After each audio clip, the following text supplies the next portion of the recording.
ಸ್ನೇಹಿತರೆ ನೋಡಿ, ಇದು 1 ಎಕರೆ 77 ಸೆಂಟು ಫುಲ್ ಫೆನ್ಸ್ ಮಾಡಿದ್ದಾರೆ ಲ್ಯಾಂಡು. ಈ ಲ್ಯಾಂಡಲ್ಲಿ ಬೋರ್ ಇಲ್ಲ ನೋಡಿ. ಅಲ್ಲಿ ಮುಂದೆ ಒಂದು ಪಕ್ಕದ ಲ್ಯಾಂಡು ನೋಡಿ, ಪೈಪಲ್ಲಿ ನೋಡಿ ನೀರಾವರಿ ಭೂಮಿ. ಪಕ್ಕದ ಲ್ಯಾಂಡ್ ನೋಡಿ, ನೀರು ಹೋಗ್ತಾ ಇದೆ. ಪೈಪಲ್ಲಿ ಒಂದು ತೊಟ್ಟಿ ಮಾಡಿದ್ದಾರೆ ಅವರು. ಈ ಹಿಂದೆಗಡೆ ಲ್ಯಾಂಡ್ ಇದು. ಆ ಮರಗಳು ಹಾಕಿರೋದೆಲ್ಲ ಪಕ್ಕದ ಲ್ಯಾಂಡ್ ಬರುತ್ತೆ, ನೈಬರ್ ಲ್ಯಾಂಡು. ಇದು ಬಂದು ನೋಡಿ ಫೆನ್ಸ್ ಮಾಡಿದಾರಲ್ಲ, ಫೆನ್ಸ್ ಮಾಡಿ ಸುತ್ತು ಫೆನ್ಸ್ ಮಾಡಿದ್ದಾರೆ. ಫೆನ್ಸ್ ಮಾಡಿದಷ್ಟು ಬರುತ್ತೆ. 1 ಎಕರೆ 77 ಸೆಂಟು.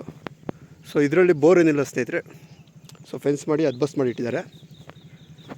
ಮತ್ತು ಇಲ್ಲಿಂದ ಆನೇಕಲ್ ಬಂದು ಎಕ್ಸಾಕ್ಟು ಒಂದು 13 ಕಿಲೋಮೀಟ್ರ್ ಆಗುತ್ತೆ. ಆನೇಕಲ್ 13 ಕಿಲೋಮೀಟ್ರ್ ಆಗುತ್ತೆ. ತಳಿ ಬಂದು ಒಂದು 8 ಕಿಲೋಮೀಟ್ರ್ ಆಗುತ್ತೆ. ಈ ರೋಡಿಗೆ ರಸ್ತೆ ನೋಡಿ ಜಲ್ಲಿ ಹಾಕಿಟ್ಟಿದ್ದಾರೆ.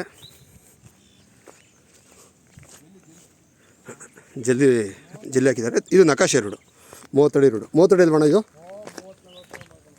30 ಅಡಿ ರೋಡು. ಇಲ್ಲಿಂದ ನೋಡಿ ಆ ಟ್ಯಾಂಕ್ ಕಾಣ್ತಾ ಇದೆಯಲ್ಲ, ಸೊ ಇಲ್ಲಿಗೂ ಹೈವೇ ಹತ್ರನೇ ಈ ಟ್ಯಾಂಕ್ ಹಿಂದೆಗಡೆ. ಸೊ ಇದು ಬಂದು ಪ್ರೈವೇಟ್ ಲ್ಯಾಂಡು. ಈ ಟ್ಯಾಂಕ್ ಮುಂದೆ ಅಂದರೆ ಒಂದು 70-80 ಮೀಟ್ರ್ ಮುಂದೆ ಹೈವೇ ಇದೆ. ಸೊ ಈ ಕಡೆಯಿಂದ ರೋಡ್ ಆಕ್ಸೆಸ್ ಇಲ್ಲ, ಈ ಕಡೆಯಿಂದ ರೋಡ್ ಆಕ್ಸೆಸ್ ಇದೆ. ಈ ಕಡೆಯಿಂದ ರೋಡ್ ಆಕ್ಸೆಸ್ ಇದೆ. ಸೊ ಇಲ್ಲಿಂದ ಒಂದು 300-400 ಮೀಟ್ರಲ್ಲಿ ತಾರ್ ರೋಡ್ ಇದೆ. ಇದು ನಕಾಶೆ ರೋಡ್. ಇದು ನೋಡಿ ಸ್ನೇಹಿತರೆ, ಇಂಟ್ರೆಸ್ಟ್ ಇರೋರು ಕಾಲ್ ಮಾಡಿ. ಇನ್ನು ಸ್ವಲ್ಪ ವೀಡಿಯೋ ಮಾಡೋಣ ಅಂದ್ಕೊಂಡೆ, ಮಳೆ ಬರ್ತಾಯಿದೆ. ಲೀಗಲಾಗಿದೆ ಲ್ಯಾಂಡು. ನೋಡಿ ಸ್ನೇಹಿತರೆ, ಕಾಲ್ ಮಾಡಿ ಇಂಟ್ರೆಸ್ಟ್ ಇರೋರು.